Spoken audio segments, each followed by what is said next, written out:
Ayan guys, lipat bahay, bagong bahay. Oh, 'di ba? Ang lawak. Ayan, may ano pa yan sa likod, may palibot pa yan sa likod.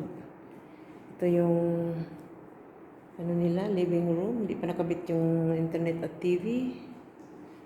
Yan, yung mga bagahe nila hindi pa na ano. Tapos may kaunting ano dyan. Ewan ko kung ano yung galing sa taas, ulan. Ayan, yung kusina nila. Malinis na, kumikintab na, oh, di ba? Ito yung wet kitchen. Ang laki. Laki tong bahay na to. Ito po yung likod na may washing machine, may dryer. Ayan, sobrang laki po guys. At doon naman sa labas yung garahe. Ayan guys. Super laki. Tatlong pala pa guys. Ayan, may CR dyan. Akyat tayo.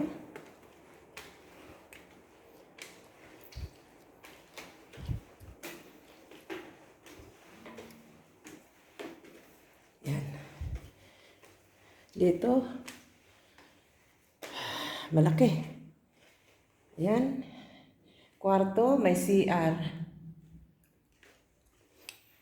Kwarto, may CR din. Dito, ayan. Lawak ng bahay na to.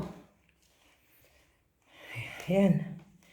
Ito yata yung master bedroom, hindi ko lang alam. Ayan, ang laki. Tapos dito may CR din.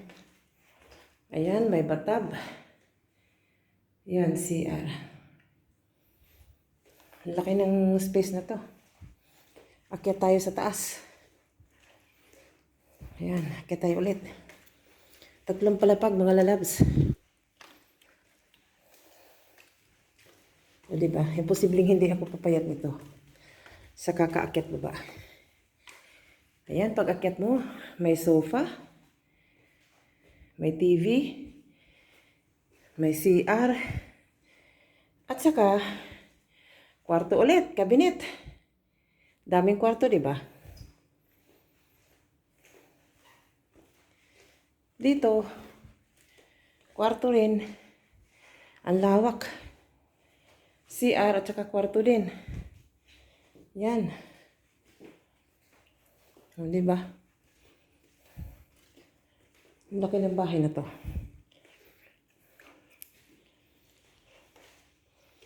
Baba ulit tayo. Tatlong palapag. Ilang kwarto yun? Doon isa, dalawa. Dalawa. Tapos, tatlo, apat, lima. Lima? Wow, ang daming kwarto ah.